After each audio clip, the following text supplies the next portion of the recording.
বিশ্ব ইজতেমার প্রথম পর্বের দ্বিতীয় ধাপের আরও খবর জানাতে এই মুহূর্তে যুক্ত হচ্ছেন আমাদের সহকর্মীরা। শুরুতে যাচ্ছি সহকর্মী আরিফুল ইসলামের কাছে। আরিফ, বাদ ফজর দোয়া জিকির আসকারের পর আম বয়ান শুরু হয় ইজতেমা ময়দানে। এখন কি আনুষ্ঠানিকতা চলছে আর মুসল্লিদের উপস্থিতি কেমন দেখছেন?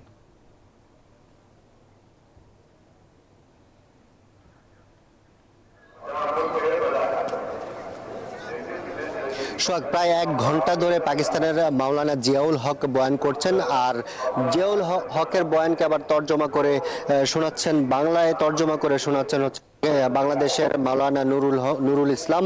আর এই মুহূর্তে হচ্ছে জিয়াউল হকের বয়ানকে কেন্দ্র করে হচ্ছে সামিয়ানের নিচে হচ্ছে তাবলিগ জামায়াতের যে মুসল্লিরা এসেছেন তারা সবাই কিন্তু সামিয়ানের নিচে অবস্থান করছেন। আপনারা দেখছেন যে বাইরে হাঁটা চলা কিন্তু একেবারে কমে গিয়েছে, শুধু জরুরত অনুযায়ী হচ্ছে তারা বের হচ্ছেন, বা কেউ গোসল বা পয়নিষ্কাশন বা অন্য কোনো জরুরত থাকলে বের হচ্ছেন। আর এছাড়া কিন্তু নিজ নিজ অবস্থান থেকে প্রত্যেক মুসল্লি এখন সামিয়ানের নিচে অবস্থান করছেন পাকিস্তানের জিয়াউল হকের বয়ানকে কেন্দ্র করে। আর পাকিস্তানের জিয়াউল হক কিন্তু আমরা যেমনটি শুনছিলাম যে পাকিস্তানের জিয়াউল হক হচ্ছে গুরুত্ব দিচ্ছেন হচ্ছে নামাজের উপর গুরুত্ব দিচ্ছেন, দ্বীনি দাওয়াত কিভাবে পৌঁছে দেওয়া যায়, ইসলামের শান্তি কিভাবে পৌঁছে দেওয়া যায় সেই বিষয়ের উপর গুরুত্ব দিচ্ছেন। আর বিশ্ব ইজতেমাকে কেন্দ্র করে এখন হচ্ছে 58তম বিশ্ব ইজতেমার যে প্রথম পর্বের দ্বিতীয় ধাপ চলছে। আর প্রথম পর্বে যেই 72টি দেশের যে বিদেশি মুসল্লিরা উপস্থিত হয়েছেন, আমাদেরকে জানানো হয়েছে প্রায় 3256 জন বিদেশি মুসল্লি বিশ্ব ইজতেমায় অবস্থান করেছেন, এসেছেন। আর এই আজ যে দ্বিতীয় ধাপ চলছে, এই দ্বিতীয় ধাপেও তারা এখানে অবস্থান করছেন, তারপর হচ্ছে তারা নিজ নিজ দেশে ফিরে যাবেন। আর বিশ্ব ইজতেমাকে কেন্দ্র করে নিরাপত্তা ব্যবস্থাও কিন্তু জোরদার করা হয়েছে। আমরা প্রথম পর্ব দেখেছি যে খুব শান্তি শৃঙ্খল ভাবেই কিন্তু অনুষ্ঠিত হয়েছে, দ্বিতীয় পর্ব কিন্তু একইভাবে অনুষ্ঠিত হচ্ছে। আর মুসল্লিরা প্রত্যাশা করছেন যে 14, 15, 16 তারিখে যে দ্বিতীয় পর্ব রয়েছে সেটিও কিন্তু সুন্দরভাবে সুশৃঙ্খলভাবে অনুষ্ঠিত হবে, এমনটা কিন্তু প্রকাশ করছেন। সেই সাথে আরেকটি বিষয় জানিয়ে রাখি, সেটা হচ্ছে এখানকার যে মুসল্লিরা এসেছেন তারা বলছেন যে এই যে প্রথম এবং দ্বিতীয় ধাপ, এরপর হচ্ছে আরো একটি ধাপ রয়েছে। এই যে ধাপে ধাপে ইজতেমা এবার অনুষ্ঠিত হচ্ছে, এতে কিন্তু মুসল্লিরা স্বস্তি প্রকাশ করছেন। তারা বলছেন যে এভাবে যদি ইজতেমা করা হয় সেক্ষেত্রে যেই ইজতেমার কেন্দ্র করে যে আশপাশে যে যান চলাচল বিঘ্ন ঘটে, এবং কি এখানে যেই বয়োজ্যেষ্ঠ যে মুসল্লিরা আসেন তারাও কিন্তু নামাজ কালাম থেকে শুরু করে আসা যাওয়া হাঁটা চলা সবকিছুতেই কিন্তু তারা বিঘ্ন ঘটে।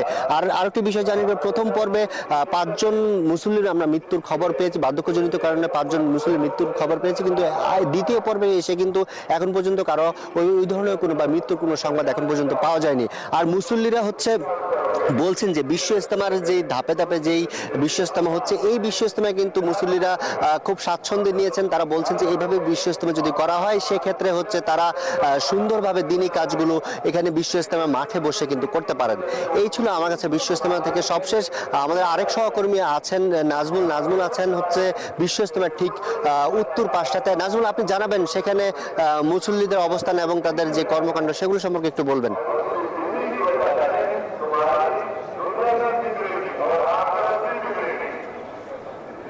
আরিফুল ইসলাম, আপনাকে ধন্যবাদ। আপনি যেমনটি বলছিলেন, কানায় কানায় পূর্ণ হয়েছে এই বিশ্ব ইজতেমার ময়দান, এবং আমরা দেখেছি যে ধর্মপ্রাণ মুসলমানরা কিন্তু লক্ষ লক্ষ ধর্মপ্রাণ মুসলমানরা অলরেডি কিন্তু এই বিশ্ব ইজতেমায় কিন্তু 160 একর জমির ভিতরে একই শামিয়ানার নিচেই কিন্তু তারা অবস্থান করেছে এবং জোহরের নামাজ আদায় করেছেন। এখন কিন্তু পাকিস্তানের যে মাওলানা জিয়াউল হক তিনি বয়ান করছেন, এবং বয়ান কিন্তু বাংলায় তর্জমা করছেন যে এখানকার নুরুল ইসলাম বাংলাদেশি। এবং আমরা যদি দেখাই যে এই যে এইখানকার যে ধর্মপ্রাণ মুসলমানরা একই সঙ্গে, আমরা যদি একটু ভিতরের চিত্র আসলে দেখাতে চাই যে কিভাবে সুন্দর করে তারা একই শামিয়ানার নিচে একসাথে কিন্তু তারা 1 লক্ষ লক্ষ ধর্মপ্রাণ মুসলমানরা নামাজ আদায় করেছেন, এবং শান্তির যে বার্তা সেটা কিন্তু আসলে তারা মূলত এখান থেকে নিয়ে যেতে চায়। এবং আমরা যদি একটু কথা বলতে চাই এখানকার মিডিয়ার যে সমন্বয়কারী প্রধান, এবং তার সাথে একটু কথা বলতে চাবো, আপনার সাথে একটু কথা বলতে চাই হাবিবুল্লাহ রায়হান ভাই, এই মুহূর্তে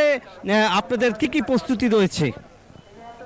আলহামদুলিল্লাহ নাজমুল, যেমনটি আপনি বলছিলেন, আলহামদুলিল্লাহ আমাদের হযরত উলামায়ে কেরামের তত্ত্বাবধানে শুরায়ে নেজামের অধীনে টঙ্গী 58তম বিশ্ব ইজতেমা, যা কিনা গতকালকে আমাদের জানুয়ারি 31শে ফেব্রুয়ারি 41টি জেলা এবং ঢাকার একাংশের অংশগ্রহণের মাধ্যমে শেষ হয়েছে। সেখান থেকে আমাদের 2 ধাপে মুসল্লিরা বিভক্ত হয়ে গিয়েছিল। এক ধাপ যারা আল্লাহ পাকের রাস্তা বের হবেন চিল্লা 3 চিল্লার জন্য, ওনারা খুরুজে অর্থাৎ ওনাদের গন্তব্যস্থানে গিয়েছেন, এবং আরেকটি অংশ নিজ মহল্লায় মুর্শিদাবাদের মেহনত 5 কাজ এই আমল নিয়ে নিজের মহল্লায় পঠন করেছে। এবং আজ থেকে আমাদের ইজতেমা দ্বিতীয় ধাপ অর্থাৎ 3, 4, 5 ফেব্রুয়ারি যে দ্বিতীয় ধাপ ওলামায়ে কেরাম তত্ত্বাবধানে শুরা এর অধীনে তা আলহামদুলিল্লাহ অনুষ্ঠিত হয়ে গিয়েছে।